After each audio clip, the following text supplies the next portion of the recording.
நண்பர்களே, இன்றைக்கு வங்கதேசத்தினுடைய பிரச்சனை ஒரு பெரிய பிரச்சனையாக மாறி இருக்கிறது. வங்கதேசத்துல ஏற்பட்ட அந்த வன்முறை என்ன? நம்ம தொடர்ந்து பார்ப்போம். வங்கதேசத்துல அடுத்த வருஷம் பிப்ரவரியில தேர்தல் நடக்கும் அப்படின்ட்டு எல்லாரும் நம்புறாங்க. இன்னைக்கு மற்றொரு தலைவரை சுட்டிருக்காங்க.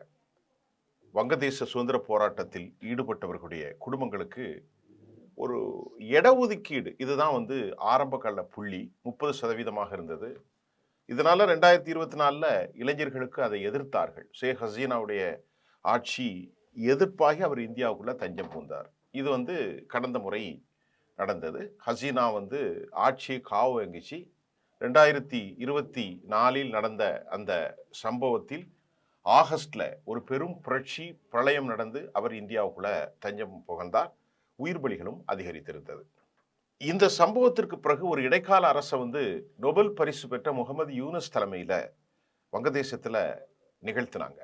அதாவது வங்கதேசத்தினுடைய தியாகிகளுக்கு பிள்ளைகளுக்கு ஒதுக்கப்பட்ட அதுலதான் கலவரம் நடந்துச்சு. இந்த வன்முறை சம்பவங்கள் மீண்டும் அரங்கேறி இப்போது ஏற்கனவே ஒருவர் கொல்லப்பட்டார். ஹாதி என்கின்ற ஒரு தலைவர், உஸ்மான் ஹாதி. இது சம்பவத்துக்கு இந்தியா தான் காரணம் அப்படின்ட்டு வங்கதேசத்துல இந்தியாவில் இருக்கக்கூடிய இந்துக்களை குறிவைத்து நடந்த போராட்டம் அந்த நாட்டுடைய சரித்திரத்தையே மாட்டி போட்டுச்சு. 1971ல பாகிஸ்தானிடமிருந்து சுதந்திரம் பெற்றது வங்கதேசம். இந்த போர்ல 8 மாதங்கள் வங்கதேசம் பாகிஸ்தான் இடையே ஒரு பெரும் மாதங்கள் போர் துவங்கியது. இந்திய முப்படைகள் ஆதரவாக பாகிஸ்தானுக்கு எதிராக களங்கேறியது. அன்றைய பிரதமர் இந்திரா காந்தியும் இதை அவர்களை ஒருங்கிணைத்து வெற்றி வாங்கி கொடுத்தார். இதெல்லாம் கடந்த காலத்தினுடைய ஒரு வரலாறு. இதுக்கு இடையில ஷேக் ஹசீனா இந்தியாவிற்குள் ஏன் தஞ்சம் புகுந்தார்? அவர் இந்தியாவோடு, மோடியோடு, இந்திய அரசோடு நல்ல ஒரு இணக்கம் தெரிவித்த நிலையில் வங்கதேசத்தில் கடும் கலவரம் நடந்ததால் அவருடைய உயிருக்கு ஆபத்து என்று அவர் வடகிழக்கு மாநிலத்தில் சேர்ந்தார். தற்போது அவர் இந்தியாவிலே இருக்கிறார். இதற்கிடையிலே தற்போது முகமது ஷெரீப் உஸ்மான் ஹாதி, இவர் ஒரு 32 வயது போராட்டக்குழு தலைவர். இவரை படுகொலை செய்து போட்டு விட்டார்கள். இதற்கு பிறகு இப்போ ஒரு மாணவர் போராட்டத்தின் மூலம் தலைவரான இந்த உஸ்மான் ஹாதி தீவிரவாத அமைப்பு என்று முத்திரை குத்தப்பட்ட புரட்சிகர தளம் என்று பொருள்படும் இன்கிலாப் மஞ்சா அமைதியுடைய செய்தி தொடர்பாளர். இந்தியாவுக்கு எதிராக ரொம்ப வெறுப்பை பேசினார் ஹாதி. ஆகவே இந்தியாதான் ஹாதி வங்கதேசத்தின் இறையாண்மை காப்பதற்காக தன்னை அர்ப்பணித்துக் கொண்டதாக பிரச்சாரம் செய்தார். ஹாதியை இருசக்கரத்தில் வந்த அந்த நாட்டுடைய முஸ்லிம்கள் தான் கொலை செய்தார்கள். அவர்கள் தனி விமானத்தில் அவருக்கு சிங்கப்பூர் கொண்டு ட்ரீட்மெண்ட்லாம் கொடுத்தாங்க. ஆனா அவர் இறந்து போயிட்டார். இப்போ உஸ்மான் ஹாதியுடைய மரண செய்திக்கு அப்புறம் இந்தியாவுக்கு எதிர்ப்பான ஒரு அலை வங்கதேசத்தில் காட்டுத்தீ போல பரவியது. நாடெங்கும் பெரும் கலவரம். காரணம், ஹாதியினுடைய கொலையாளிகள் இந்தியாவுக்கு தப்பி ஓடிவிட்டார்கள் என்ற செய்தி தான். இந்தியாவுடைய கான்ஸ்பிரசில தான் இந்த காரணம் என்றதால் வங்கதேசத்தில் இருக்கும் இன்குலாப் மஞ்சா, ஜூலை புரட்சிகர முன்னணி மற்றும் வங்கதேச தனியார் பல்கலைக்கழக மாணவர் சங்கம் எல்லாருமே முற்றுகையிட்டு இந்தியாவுக்கு எதிராக மிகப்பெரிய ஆர்ப்பாட்டத்தை செய்தார்கள். இந்தியாவுக்கு ஆதரவாக செய்திகள் வெளியிடப்படுவதாக வங்கதேச பத்திரிகைகள் அடித்து துவம்சம் செய்யப்பட்டு தீக்கிரையாக்கப்பட்டது. வங்கதேசத்தினுடைய குற்றச்சாட்டுகளை இந்தியா கடுமையாக மறுத்துட்டாங்க. இதுக்கு எங்களுக்கு எந்த சம்பந்தமும் இல்லை அப்படின்ட்டு. ஆனாலும் இந்தியாவுக்கு எதிரான போராட்டம் தொடர்கிறது. இப்போ நேற்று மற்றொருவர் கொலை செய்யப்பட்டார், மறுபடியும் சுடப்பட்டார். இதுக்கு இடையில சிறுபான்மை சமூகத்தை சார்ந்த ஒருவர் அங்கே கொல்லப்பட்டிருக்கிறார். அவர் அல்லாஹு அக்பர், டெல்லியா டாக்காவா என்று டாக்கா தான் என்ற முழக்கங்கள் மத ரீதியாக அங்கே போராட்ட களத்தில் எதிரொலிப்பதாகவும், இன்கிலாப் மஞ்சாவின் அந்த ஃபேஸ்புக்கில் கூட இந்தியாவுக்கு எதிரான கருத்துக்கள் என்றும், அல்லாஹ் மாபெரும் புரட்சியாளர், உஸ்மான் ஹாதி அல்லாஹ் ஒரு தியாகியாக ஏற்றுக்கொண்டார் என்று மத முழக்கங்கள் அங்கே இப்போது அதிகரித்திருக்கிறது. இது ரொம்ப ஆபத்தான போக்கு. வங்கதேச முஸ்லிம்கள் அதிகமாக வாழ்கிறார்கள்.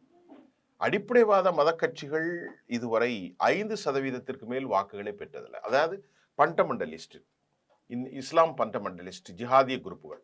ஆனா இன்றைய வங்கதேச சூழல்ல இஸ்லாமிய அடிப்படைவாத கட்சிகளுடைய கைகள் ரொம்ப ஓங்கி இருக்கிறது. சட்ட ஒழுங்கு ஒரு மயான நிலைக்கு சென்றிருக்கிறது. ஜனநாயகம் வீழ்ந்து விட்டது. கெட்டது எது நடந்தாலும் அதுக்கு இந்தியா பொறுப்புங்கிற வெறுப்பு இந்தியாவின் மீதும் அங்குள்ள மக்களின் மீதும் இந்திய சமூகத்தின் மீதும் இப்போது வன்முறை அவர்கள் அடிப்படைவாத அமைப்புகள் பரப்புகிறார்கள்.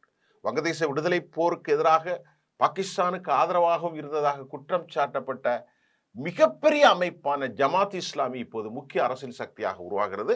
இவர்கள் ஒரு கோர் ஹிந்துத்துவா, அதாவது இஸ்லாமிக் ஃபண்டமெண்டல் கோஸ்ட்.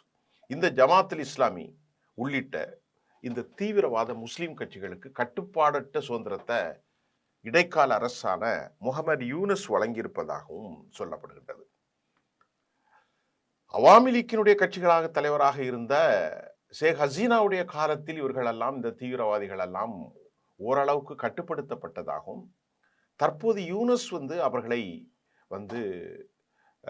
ரொம்ப ஃப்ரீயா விட்டதாகவும் சர்வதேச பார்வையாளர்கள் குற்றம் சாட்டியுள்ளார்கள்.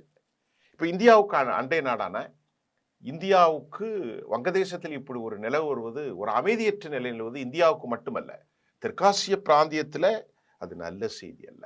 இந்தியாவுக்கு எதிராக வெறுப்பு மனநிலை அண்டை நாட்டு மக்களிடையே பரவுவது சரியல்ல. இது ஒரு நேர்மறையான முறையில் பார்த்தால் வங்கதேசத்தில் ஜனநாயகம் வளர வேண்டும் என்பதுதான் நல்ல விவகாரமாக இருக்கும்.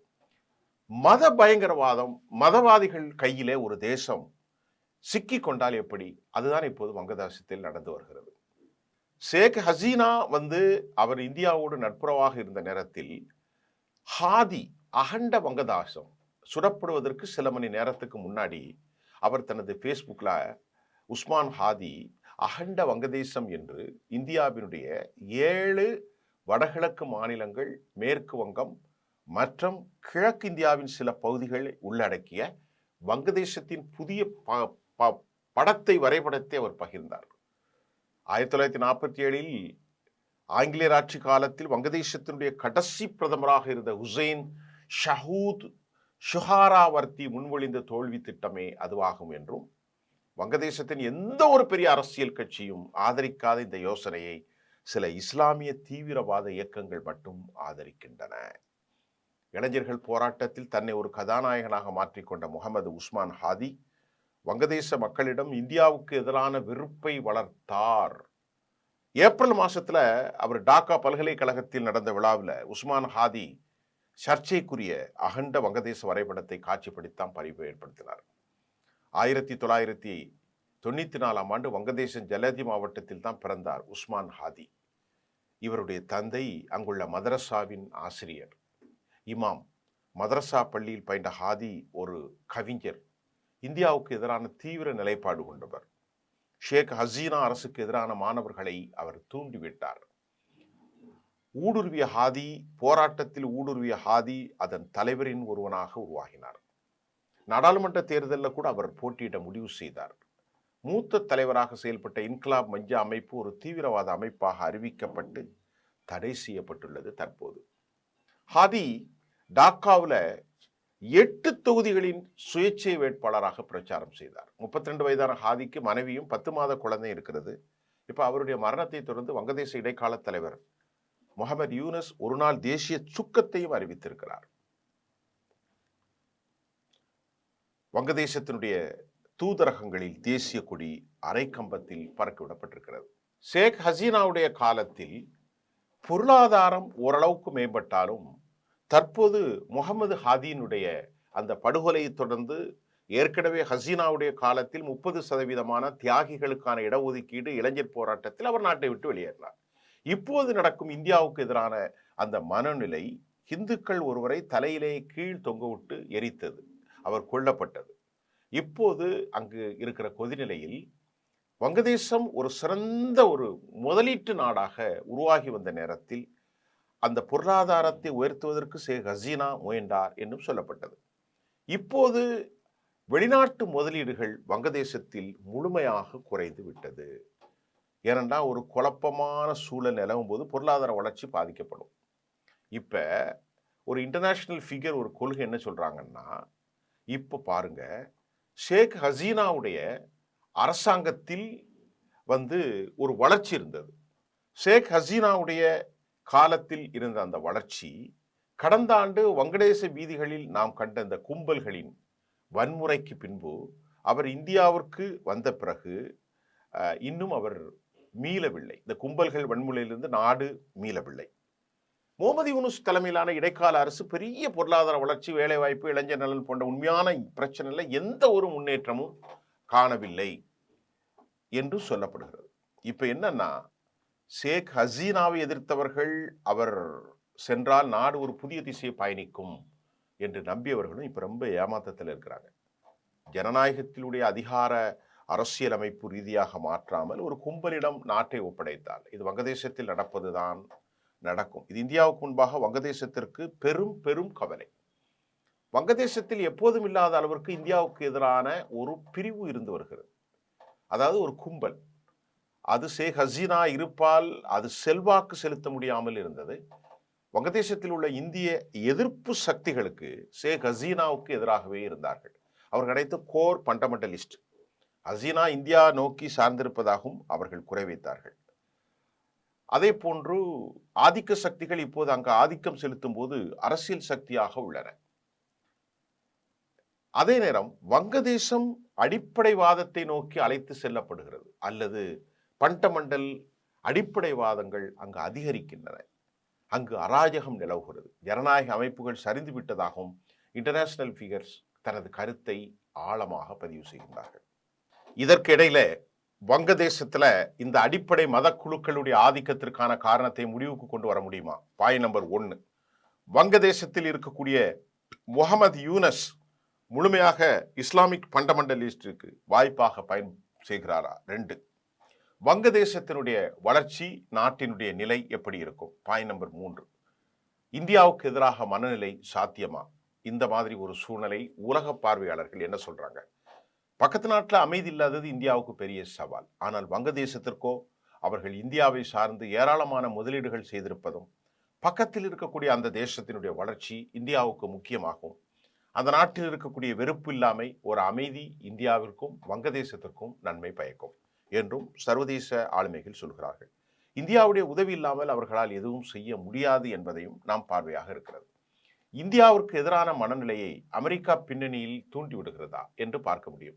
உலகத்தின் இது போன்ற பல கும்பல்களை அமெரிக்கா கையால் எடுத்து அவர்களுக்கான பெரும் பண முதலீடு செய்திருக்கிறார்கள் என்றும் சொல்லப்படுகிறது.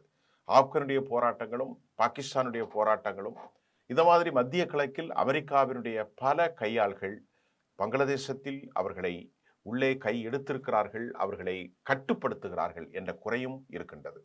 இந்தியா பெரும் சவால்களை சந்தித்து வருகிறது இந்த பிரச்சனையில். 1971களுக்கு பிறகு ஒரு மாபெரும் தேசமாக உருவாக்குவதற்கு இந்தியா பெரும் பங்காற்றியது. ஆனால் இந்தியாவுக்கு எதிரான இறந்து போன ஷெரீப் ஹாதியினுடைய இந்த வெறுப்பு சொற்கள், இஸ்லாமிய அடிப்படை குழுக்களான ஜமாத்தில் இஸ்லாமி போன்ற அமைப்புகள் அரசோடு முகமுகமாக சமநிலை அந்தஸ்தை பகிர்ந்து கொள்வது அந்த நாட்டிற்கும் நல்லதல்ல, அது இந்தியாவிற்கும் நல்லதல்ல. ஷேக் ஹசீனா விரட்டப்பட்டார், அவருக்கு எதிராக தியாகிகளுக்கு 30% கொடுத்தாங்க அப்படின்னு தான் ஆரம்பத்தில் போராட்டம். அதில் நூற்றுக்கணக்கில் ஆயிரக்கணக்கில் மக்கள் இறந்தவனும் ஷேக் ஹசீனா உயிரை காப்பாற்றி கொள்ள இந்தியாவுக்கு வந்து இன்னைக்கும் இந்தியாவில் தான் இருக்கார். ஜெய்சங்கர் சொன்னார், ஒரு நாட்டுடைய தலைவி எங்கும் இருக்கலாம், அதை யாரும் கட்டுப்படுத்த முடியாதுன்னு சொல்லிட்டாங்க. ஆனால் இப்பொழுது நாட்டில் ஏற்பட்டுக்கிற அடிப்படைத்துவம், அந்த நாட்டில் ஜனநாயகம் திரும்புமா? அடுத்த கட்டத்தில் எந்த ஒரு வளர்ச்சியும் காணாத முகமது யூனஸ் ஒரு பேரலைஸ்டு சிக் யூனிட்டான ஒரு அரசாங்கத்தை நடத்துகிறார். இறுதியாக நாட்டில் அடிப்படைத்துவமான மத கோட்பாட்டு அமைப்புகளில் ஜமாத்துல் இஸ்லாமி போன்றவைகள் ஓங்கி வருவது உலக அளவிலே அந்த நாட்டை தனிமைப்படுத்தும், பெரும் பொருளாதார சிக்கலை ஏற்படுத்தும். அடுத்தடுத்த செய்தியில் உங்களை சந்திக்கிறேன். நன்றி.